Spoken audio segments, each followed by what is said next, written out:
नमस्कार बच्चों, मैं राजिका अग्रवाल आपकी साइंस टीचर। इस चैप्टर के अंदर हम पढ़ रहे थे, लास्ट क्लास में हमने पढ़ा था उत्तल लेंस से प्रतिबिंब का निर्माण। तो जो लेंस होते हैं वो आपके दो टाइप के होते हैं, उत्तल लेंस और अवतल लेंस। उत्तल लेंस जो है आपके किनारे से पतला होता है, बीच से मोटा होता है। अवतल लेंस जो है किनारे से मोटा और बीच से पतला होता है। जो उत्तल लेंस है उससे प्रतिबिंब का निर्माण हमने कैसे कैसे देखा था। तो देखिए, उत्तल लेंस के सामने हमने जब वस्तु है उसको पहले अनंत पर रखा। अनंत पर रखने पर जो प्रतिबिंब है वो आपका बना द्वितीय मुख्य फोकस पर, और जो प्रतिबिंब बना वो कैसा बना, तो वास्तविक, उल्टा और साथ के साथ वस्तु से बहुत छोटा, या अपन कह सकते हैं बिंदुवत। दूसरी कंडीशन में हमने वस्तु को रखा अनंत और 2f1 के मध्य, तो प्रतिबिंब का निर्माण हुआ f2 और 2f2 के मध्य, वस्तु से छोटा, वास्तविक और उल्टा। तीसरी कंडीशन में वस्तु को हमने रखा 2f1 पर, तो जब 2f1 पर वस्तु को रखा तो प्रतिबिंब आपका बना 2f2 पर, वस्तु के बराबर, वास्तविक और उल्टा। चौथी कंडीशन में हमने वस्तु को रखा 2f1 और f1 के मध्य, तो जो प्रतिबिंब है वो आपका बना 2f2 और अनंत के मध्य, वस्तु से बड़ा, वास्तविक और उल्टा। नेक्स्ट कंडीशन में हमने वस्तु को रखा f1 पर, यानी कि प्रथम मुख्य फोकस पर, जो प्रतिबिंब है वो आपका बना अनंत पर, वस्तु से बहुत बड़ा, वास्तविक और उल्टा। और लास्ट कंडीशन में हमने वस्तु को रखा f1 और मध्य बिंदु O के बीच में, तो जो प्रतिबिंब है वो आपका बना बिंब की साइड ही आभासी और सीधा। ये हम पढ़ चुके थे लास्ट क्लास के अंदर। अब ऐसे ही हमें क्या देखना है कि अवतल लेंस से प्रतिबिंब का निर्माण जो है वो कैसे होता है। देखो, सिंपल सी चीज है, जैसे हमने उत्तल लेंस में अवतल दर्पण में जैसे जैसे प्रतिबिंब बनाए थे वैसे उत्तल लेंस में बनाए। यहाँ पे क्या करना है कि आपने जैसे उत्तल दर्पण में बनाए थे वैसे आपको किस में बनाने हैं, अवतल लेंस में बनाने हैं। उत्तल दर्पण में हमने वस्तु को दो जगह रखा और प्रतिबिंब का निर्माण किया। सेम हम अवतल लेंस के साथ भी यही करेंगे कि अवतल लेंस में जो वस्तु है उसको दो जगह पर रखेंगे। तो देखो, जो अपना अवतल लेंस होता है वो किस तरीके से होता है, ये जो है आपका क्या है, ये है अवतल लेंस। ये क्या है, अवतल लेंस है। अब इसके सामने हमने वस्तु को कहाँ रखा, तो देखो, पहली कंडीशन ली तो हमने वस्तु को अनंत पर रख दिया। कहाँ पर, वस्तु को रखा अनंत पर। तो अब प्रतिबिंब का निर्माण जो है वो कैसे होगा, देखिए, ये क्या बना दी, मुख्य अक्ष बना दी। ये क्या है, मुख्य अक्ष। अब यहाँ पर जो है अनंत पर मैंने रख दी वस्तु, तो ये हो गई अनंत पर हमारी वस्तु। ठीक है, अब एक प्रकाश की किरण को लेके आओ और इस तरीके से यहाँ से ये क्या होगी कि मिलती हुई प्रतीत होगी। देखो, इस तरीके से ये जो है यहाँ से चली जाएगी और यहाँ पर मिलती हुई प्रतीत होगी, क्योंकि सेम हमने उत्तल दर्पण में भी किया था कि यहाँ पर जो आपको प्रकाश की किरणें हैं वो वास्तव में नहीं मिलती हुई प्रतीत होती हैं। तो देखो, ये यहाँ से आपको क्या होगी, मिलती हुई प्रतीत होगी इस तरीके से। ठीक है, अब दूसरी प्रकाश की किरण है, उसको भी लेकर जाओ। अब ये भी क्या होगी, तो ये भी आपको मिलती हुई प्रतीत होगी। तो ये जैसे यहाँ से गई वैसे ये भी आपको यहाँ पर मिलती हुई प्रतीत होगी। ठीक है, होगी नहीं होगी। अब ये क्या हो गई आपकी कि यहाँ पर इन्होंने क्या कर दिया, एक दूसरे को प्रतिच्छेदित किया। तो यानी कि F1 पर जो है प्रतिबिंब आपका बनेगा, कहाँ पर, प्रथम मुख्य फोकस पर ही आपका प्रतिबिंब जो है, यानी कि मुख्य फोकस पर प्रतिबिंब का निर्माण होगा। आई नहीं आई बात समझ में। तो देखो, जब वस्तु को हमने अवतल लेंस के सामने, कहाँ पर, अवतल लेंस के सामने अनंत पर रखा तो प्रतिबिंब अपना कहाँ बना, मुख्य फोकस पर। कहाँ बना, मुख्य फोकस पर जो है अपना प्रतिबिंब बना। कैसा बना, तो बिंदुवत यानी कि वस्तु से बहुत छोटा बना, बिंदुवत बना। और दूसरा क्या, बिंदुवत के साथ साथ आभासी और सीधा। आभासी और सीधा क्यों बनेगा बताओ भाई। तो देखो, आभासी सीधा इसलिए बना कि जहां पर आपके वस्तु रखी है उसी की साइड प्रतिबिंब जो है आपका बन रहा है, तो आभासी ही बनेगा, उसी की साइड बन रहा है। तो इस तरीके से जब वस्तु को हमने अनंत पर रखा तो मुख्य फोकस पर जो है आपके प्रतिबिंब का निर्माण हुआ। कैसा, आभासी और सीधा। देखिए इसमें यहाँ पर F1 पर आपके प्रतिबिंब का निर्माण हुआ। आई नहीं आई बात समझ में? ये हुई आपके पहली कंडीशन। अब दूसरी कंडीशन में हमने जैसे उत्तल दर्पण में किया था सेम करना है। दूसरी कंडीशन में क्या किया, जो वस्तु है उसको हमने कहाँ रख दिया, वस्तु को अनंत और जो मध्य बिंदु है O उनके मध्य में रख दिया, कहीं पर भी रख दिया इनके मध्य में। तो देखो रख के देखें, देखो यहाँ पर ये क्या है, देखो एग्जाम में हमेशा ध्यान रखना कि आप अवतल लेंस बना रहे हो कि उत्तल लेंस बना रहे हो, और आपसे पूछा क्या है। कई बच्चे क्या करते हैं जल्दी जल्दी में ना अवतल की जगह उत्तल बना देते हैं, उत्तल की जगह अवतल बना देते हैं, तो इसका बड़ा ध्यान आपको रखना है। देखिए ये क्या है, आपके मुख्य अक्ष है, ये क्या है मुख्य अक्ष, और ये क्या है मध्य बिंदु O। ठीक है, अब यहाँ पर मैंने क्या किया कि ये क्या है आपका अनंत। ठीक है, इसमें वस्तु को मैंने कहाँ रख दिया, तो वस्तु को मैंने रख दिया मान लो इस तरीके से, यहाँ पे कहीं पे भी रख दो वस्तु को, कोई बड़ी बात नहीं है। ठीक है, थोड़ा सा और पास में अगर आप चाहते हो तो और पास में रख देते हैं। चलो इसको यहाँ पर मैंने वस्तु को रख दिया। ठीक है, ये आपके वस्तु यहाँ पे रखी है। अब देखिए यहाँ से एक प्रकाश की किरण गई, तो देखो ये कहाँ से, यानी कि इस तरीके से मिलती हुई आपको प्रतीत होगी, इस तरीके से मिलती हुई प्रतीत होगी, होगी नहीं होगी।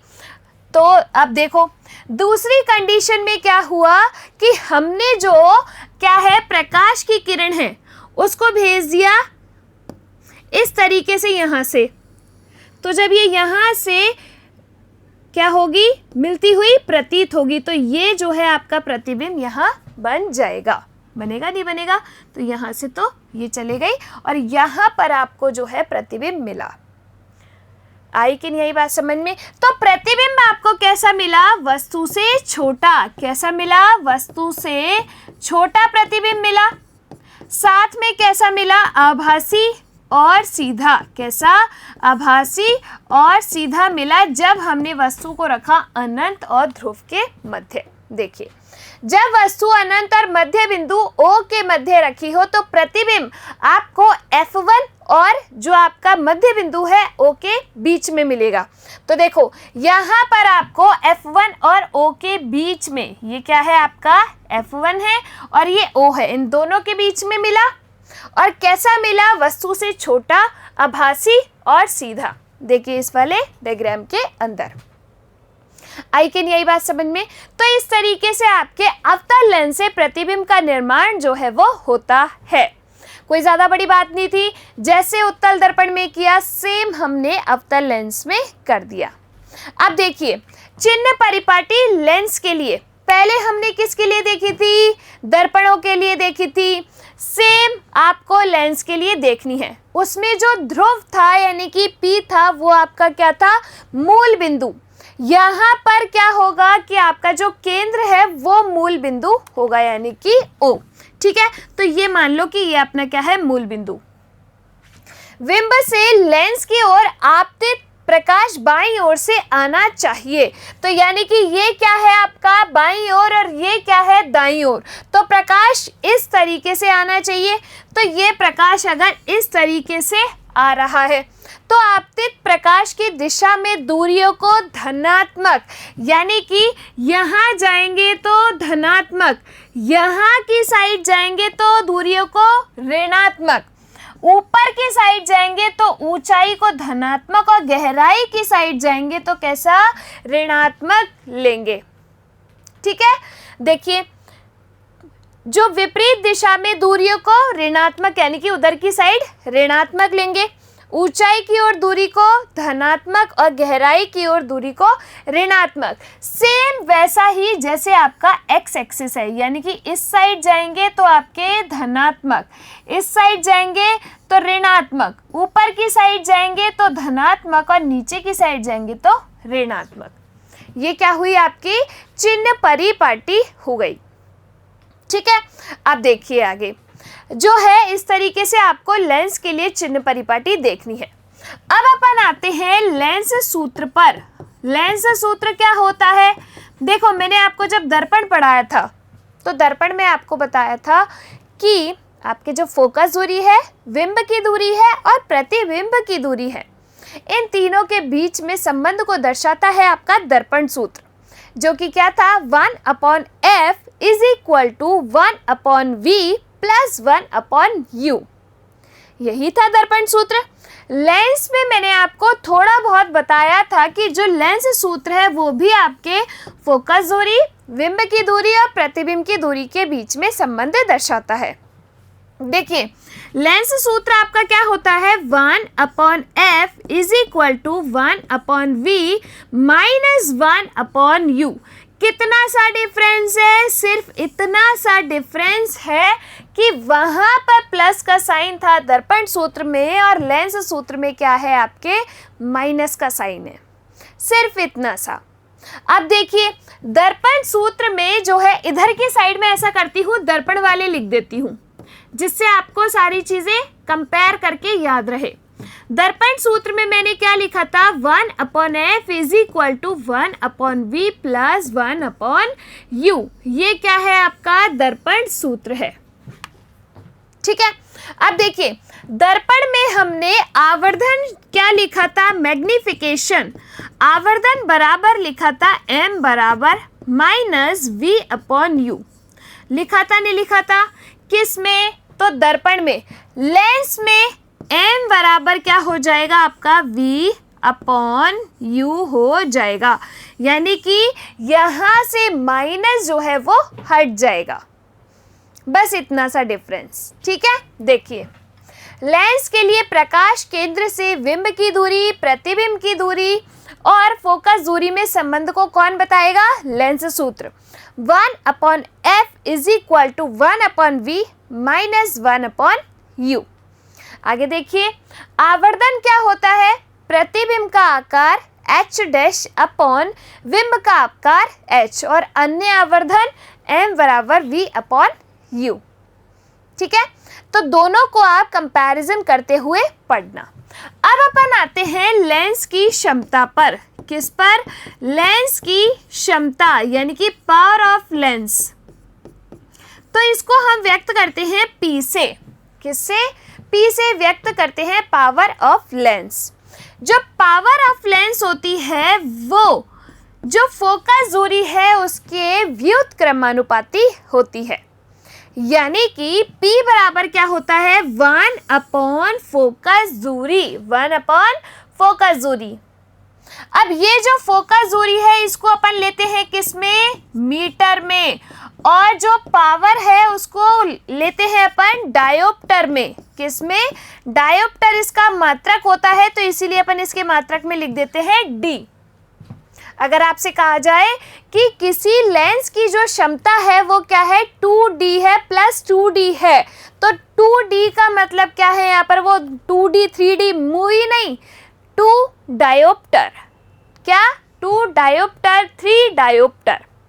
तो देखो, एक डायोप्टर की परिभाषा अपन क्या लिख सकते हैं, तो एक डायोप्टर क्या होता है आपका, कि 1 मीटर फोकस दूरी वाले लेंस की क्षमता क्या कहलाती है, 1 डायोप्टर कहलाती है। ठीक है भाई, 1 मीटर फोकस दूरी वाले लेंस की क्षमता 1 डायोप्टर कहलाती है। आई कैन यही बात समझ में? देखिए आगे, लेंस द्वारा आपतित किरणों को अभिसारित या अपसारित करने के सामर्थ्य को क्या कहते हैं, लेंस की शक्ति कहते हैं। लेंस की क्षमता 1/फोकस दूरी, तो लेंस की क्षमता का मात्रक क्या होता है, डायोप्टर। जो आपकी दूरी है उसको किस में लेंगे, मीटर में। 1 मीटर फोकस दूरी वाले लेंस की शक्ति 1 डायोप्टर कहलाती है। अब जो उत्तल लेंस है उसके लिए हम इस पावर को धनात्मक लेते हैं और अवतल लेंस के लिए उस पावर को हम क्या लेते हैं, ऋणात्मक। जैसे मान लो अगर आपको क्वेश्चन में दिया हुआ हो किसी लेंस की क्षमता +2D है, तो हम क्या समझ जाएंगे कि प्लस लिखा हुआ है यानी कि उत्तल लेंस है।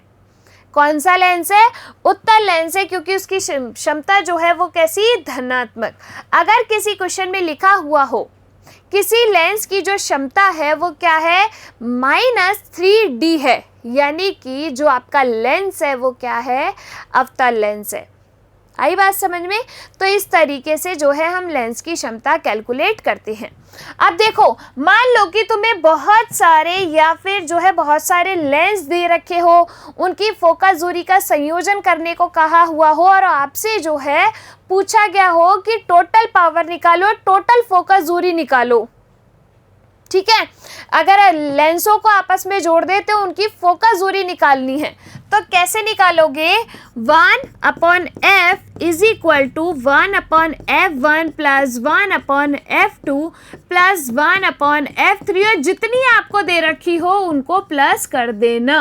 ठीक है, तो लेंसों की संयोजन फोकस दूरी आपको निकलने देगी यहाँ पर। ठीक है, आ गई बात समझ में। देखिए, लेंस संयोजन की फोकस दूरी 1/f इज इक्वल टू जितनी है आपके उनको 1/f1 plus 1/f2 plus 1/f3, और आगे आप जोड़ते चलेगा जितनी है उतनी। आ गई यहाँ पर बात समझ में। और यहाँ पर अपना ये जो चैप्टर है वो कंप्लीट होता है। देखिए, पूरे चैप्टर के अंदर हमने क्या पढ़ा, सबसे पहले हमने पढ़ा प्रकाश के परावर्तन के बारे में।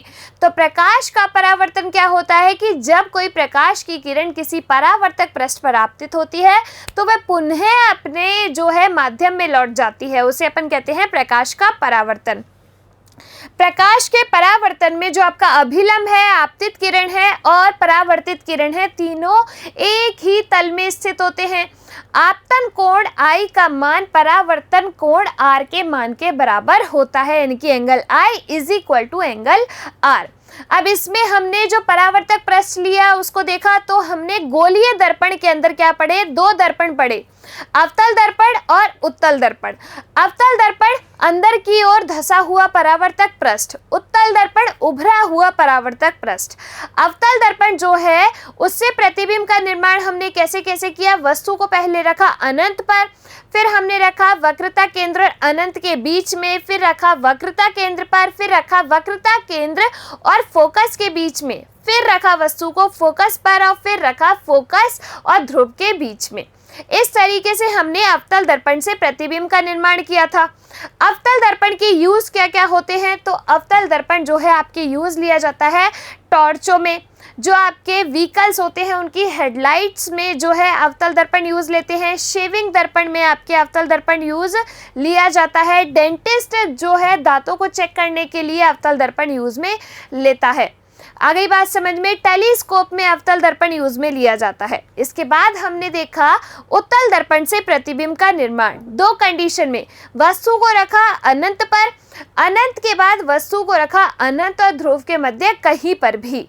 तो उत्तल दर्पण में प्रतिबिंब का निर्माण कैसा होता है, आभासी और सीधा होता है। ठीक है, आभासी प्रतिबिंब और वास्तविक प्रतिबिंब में क्या डिफरेंस है कि वास्तविक प्रतिबिंब में जो प्रकाश की रेखाएं हैं, किरण हैं, वो एक्चुअल में मिलती हैं, जबकि आभासी प्रतिबिंब में प्रकाश की किरणें मिलती हुई प्रतीत होती हैं। वास्तविक प्रतिबिंब हमेशा उल्टे बनते हैं, आभासी प्रतिबिंब हमेशा सीधे बनते हैं। वास्तविक प्रतिबिंबों को पर्दे पर प्राप्त किया जा सकता है, जबकि आभासी प्रतिबिंबों को पर्दे पर प्राप्त नहीं किया जा सकता। ठीक है, इस तरीके से वास्तविक और आभासी में अंतर था। इसके बाद हमने देखा था प्रकाश का अपवर्तन। तो जब कोई प्रकाश की किरण एक माध्यम से दूसरे माध्यम में प्रवेश करती है तो वो अपने पथ से विचलित हो जाती है, उसे हम क्या कहते हैं, प्रकाश का अपवर्तन कहते हैं। प्रकाश के अपवर्तन में जो आपकी आपतित किरण है, अभिलंब है और जो अपवर्तित किरण है, तीनों एक बिंदु पर स्थित होते हैं। अब जब प्रकाश की किरण आपके सघन माध्यम से विरल माध्यम में प्रवेश करती है तो वो अभिलंब से दूर हट जाती है, क्योंकि विरल माध्यम में प्रकाश का वेग बढ़ जाता है, अपेक्षाकृत ज्यादा हो जाता है, इसीलिए वो अभिलंब से दूर हट जाती है। जब प्रकाश की किरण विरल माध्यम से सघन माध्यम में प्रवेश करती है तो ये जो है अभिलंब की साइड झुक जाती है, क्योंकि सघन माध्यम में जो प्रकाश है का वेग है वो क्या हो जाता है, अपेक्षाकृत कम हो जाता है। ठीक है, इस तरीके से जो प्रकाश का अपवर्तन होता है उसमें angle I is not equal to angle R। आई गई बात समझ में? तो ये हुआ आपका प्रकाश का अपवर्तन। अब प्रकाश के अपवर्तन में जो है हमने क्या देखा कि लेंसों के बारे में पढ़ा। तो लेंस जो है आपके दो वक्र गोलीय पृष्ठों से मिलकर बने होते हैं, उत्तल लेंस और अवतल लेंस। उत्तल लेंस किनारे से पतला, बीच से मोटा। इसके बाद अवतल लेंस जो है किनारे से मोटा, बीच से पतला होता है। उत्तल लेंस से प्रतिबिंब का निर्माण कैसे हुआ? वस्तु को रखा पहले अनंत पर, फिर रखा अनंत और 2f1 के मध्य, फिर वस्तु को रखा 2f1 पर, फिर वस्तु को रखा 2f1 और f1 के मध्य, फिर वस्तु को रखा f1 पर और फिर वस्तु को रखा f1 और o के मध्य। तो F1 और O के मध्य को छोड़ के बाकी सब में जो प्रतिबिंब का निर्माण हुआ कैसा हुआ? वास्तविक और उल्टा।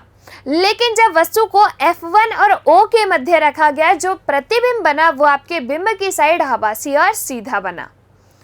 और इसके बाद हमने देखा अवतल लेंस से प्रतिबिंब का निर्माण। तो दो कंडीशन, पहले वस्तु को रखा अनंत पर तो प्रतिबिंब आभासी और सीधा बिंब की साइड मुख्य फोकस पर बना बिंदुबद्ध। दूसरी कंडीशन में हमने वस्तु को कहाँ रखा? अनंत और मध्य बिंदु O के मध्य। तो प्रतिबिंब जो है वो आपका कैसा बना? आभासी, सीधा और F1 और O के मध्य बना, यानी कि फोकस और मध्य बिंदु के बीच में बना और वस्तु से छोटा बना। इसके बाद हमने देखा लेंस सूत्र। तो जो लेंस सूत्र है वो क्या होता है? 1/f is equal to 1/v minus 1/u। Lens के लिए आवर्धन क्षमता क्या थी? तो m is equal to h'/h या फिर v/u। आ गई कि नहीं आ गई बात समझ में? लेंस की क्षमता जो है P बराबर क्या होता है? 1/f होता है। तो अगर 1 मीटर फोकस दूरी वाले लेंस की क्षमता क्या कहलाती है? 1 डायोप्टर कहलाती है। दूरी को, फोकस दूरी को मीटर में लेते हैं और जो आपके ये क्षमता है उसको डायोप्टर में लेते हैं। आ गई बात समझ में? और उत्तल लेंस के लिए दूरियां धनात्मक, अवतल लेंस के लिए दूरियां ऋणात्मक। और इसके साथ हमारा जो चैप्टर है वो कंप्लीट होता है। कुछ 2-4 क्वेश्चन अब यहाँ पर हम करने वाले हैं, जिससे एक बार ये पूरा रिवीजन हो गया और क्वेश्चंस भी आपके हो जाएंगे। चलिए देखिए, निम्नलिखित में अपवर्तन पर आधारित घटना नहीं है। अपवर्तन क्या होता है? प्रकाश की किरण एक माध्यम से दूसरे माध्यम में जाएगी तो अपने पथ से विचलित होगी। देखो, आकाश में तारों का टिमटिमाना, ये प्रकाश के अपवर्तन की घटना होती है। ये जो है आप चैप्टर 10 के अंदर पढ़ने वाले हैं। इसके साथ मैं भी आपको बता देती हूँ, जैसे मान लो कि आकाश में जो है इस तरीके से ये तारा है, यहाँ पर कोई एक पर्सन है, यानी कि आप खड़े हो। ठीक है, ये क्या है? आप यहाँ पर खड़े हो, यहाँ से इस तारे को देख रहे हो। अब यहाँ से जो भी प्रकाश आ रहा है, अब आसमान से प्रकाश जो है धरती पर एंटर कर रहा है, तो ऐसा तो नहीं है ना कि सारी जगह जो है माध्यम सेम होगा। माध्यम, जब ये प्रकाश यहाँ से यहाँ आ रहा है तो बीच में कहीं निर्वात माध्यम भी पड़ेगा। ठीक है, इस तरीके से माध्यम जब इसका चेंज हो रहा है तो क्या होगा? कभी ये प्रकाश इस तरीके से ये अपना पथ से विचलित होगा, कभी ऐसे आएगा और कभी ऐसे आएगा। इसीलिए कभी हमको ये इस तरीके से यूं दिखाई देगा, कभी यूं, यानी कि ये टिमटिमाता हुआ नजर आएगा। तो इसके पीछे रीजन क्या हुआ? प्रकाश का अपवर्तन हुआ। आपसे क्या पूछा है? अपवर्तन नहीं है, तो ये तो अपवर्तन है। ऐसे ही पानी में रखी हुई छड़ का मुड़ी हुई प्रतीत होना। देखो, पानी में अगर कोई छड़ रखी है तो वो मुड़ी हुई प्रतीत हो रही है, प्रकाश का अपवर्तन है कि नहीं है? ये मान लो कि अपने पास कोई एक बीकर है, यहाँ पर ये जो है पानी में एक छड़ रखी हुई है। अब मैंने इसको यहाँ से जो है देखा, ठीक है, आपने देखा, मैंने देखा, किसी ने तो देख ही लिया है। अब जब यहाँ से इसको देखा तो क्या है, ये इस तरीके से मुड़ी हुई प्रतीत हुई। क्यों हुई?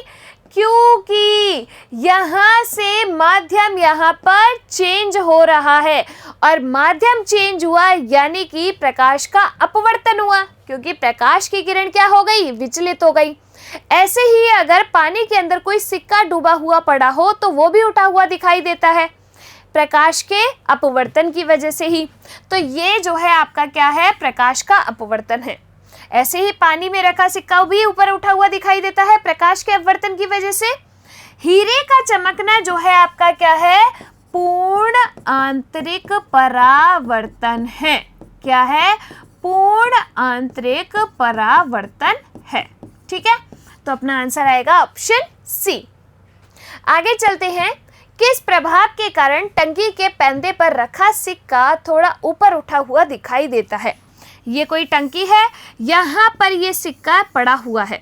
जब हम इसको यहाँ से देखते हैं तो ये आपको ऊपर उठा हुआ दिखाई देता है इस तरीके से। ऐसा क्यों? तो बस माध्यम चेंज होने की वजह से जो है इसमें क्या हो गया? प्रकाश का अपवर्तन हो गया।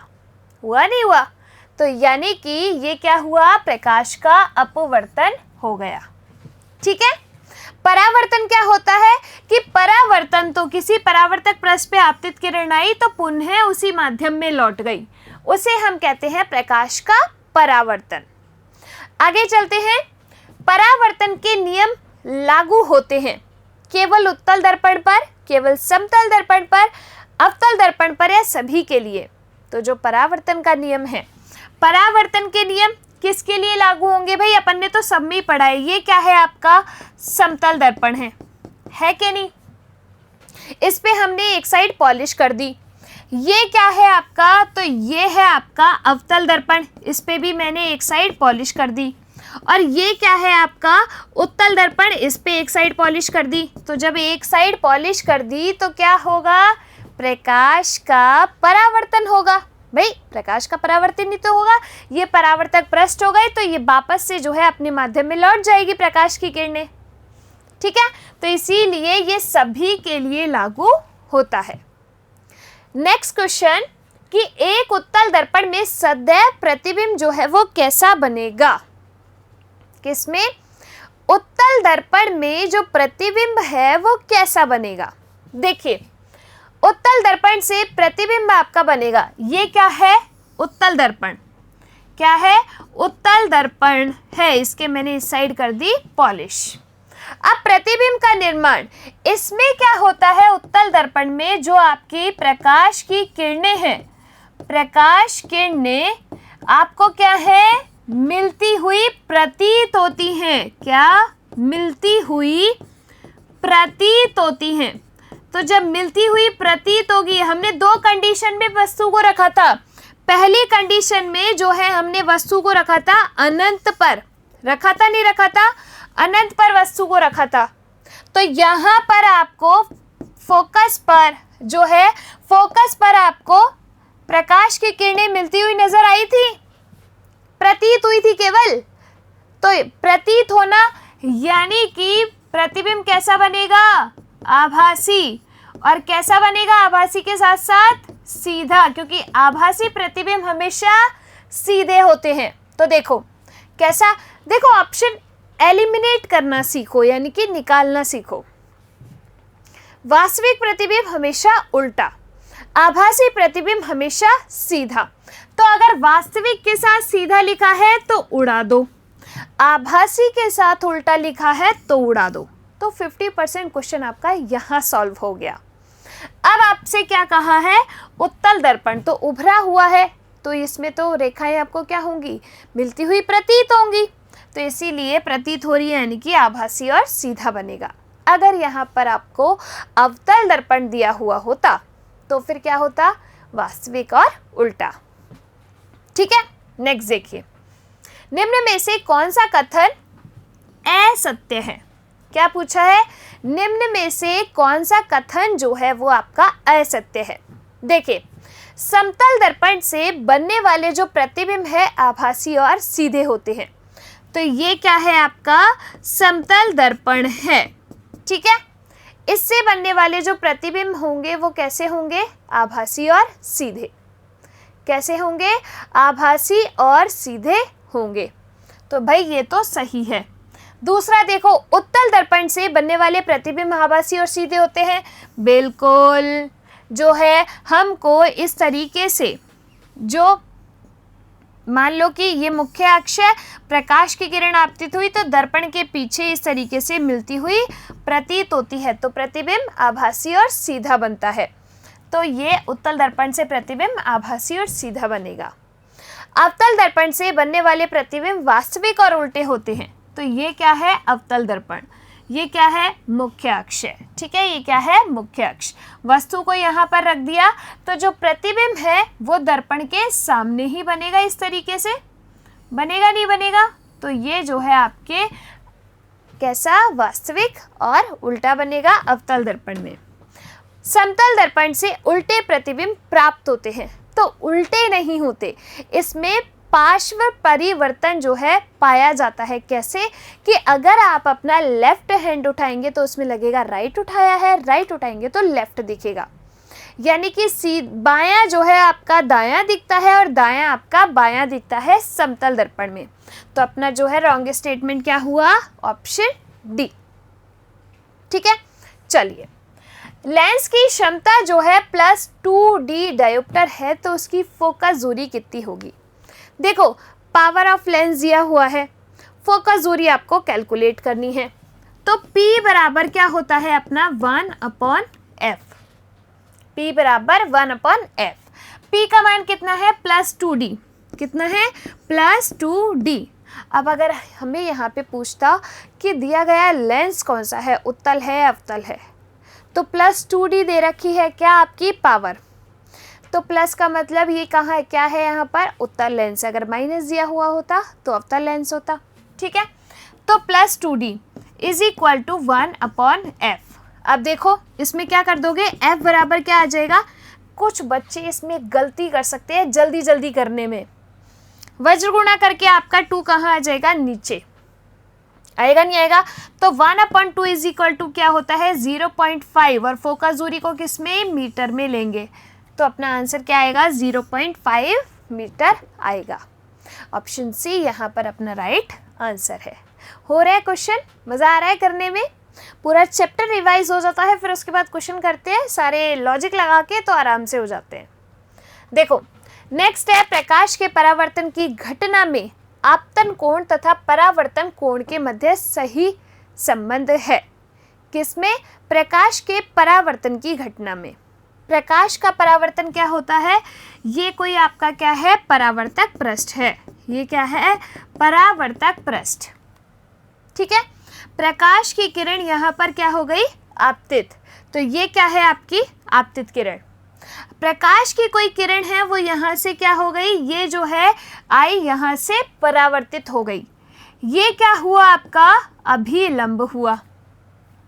ये क्या हुआ? एंगल I यानी कि आपतन कोण, और ये क्या हुआ? एंगल R यानी कि परावर्तन कोण। तो इसमें क्या होता है कि आपतन कोण बराबर परावर्तन कोण होता है प्रकाश के परावर्तन में। ये जो है, ये दोनों कंडीशन ये तो कब आती है? ये है आपके प्रकाश के अपवर्तन में। और देखो आपतन कोण I का मान ज़्यादा कब होगा? जब आपके कोई प्रकाश की किरण, आपतन कोण I का मान ज़्यादा कब? कि जब प्रकाश की किरण विरल से सघन में प्रवेश करेगी, तब तो आपके क्या होगा? आपतन कोण ज़्यादा होगा। जो अपवर्तन कोण है वो ज़्यादा कब होगा? जब आपके प्रकाश की किरण सघन से विरल में प्रवेश करेगी, तो ये अभिलंब से क्या हो जाएगी? दूर हट जाएगी। तो ये भी आपका क्या है? प्रकाश का अपवर्तन। तो ये तीनों गए। प्रकाश का परावर्तन angle I is equal to angle R। आई बात समझ में? चले आगे देखिए, वह दर्पण कौन सा है जिससे बनने वाले प्रतिबिंब सदैव बिंब के बराबर के होते हैं?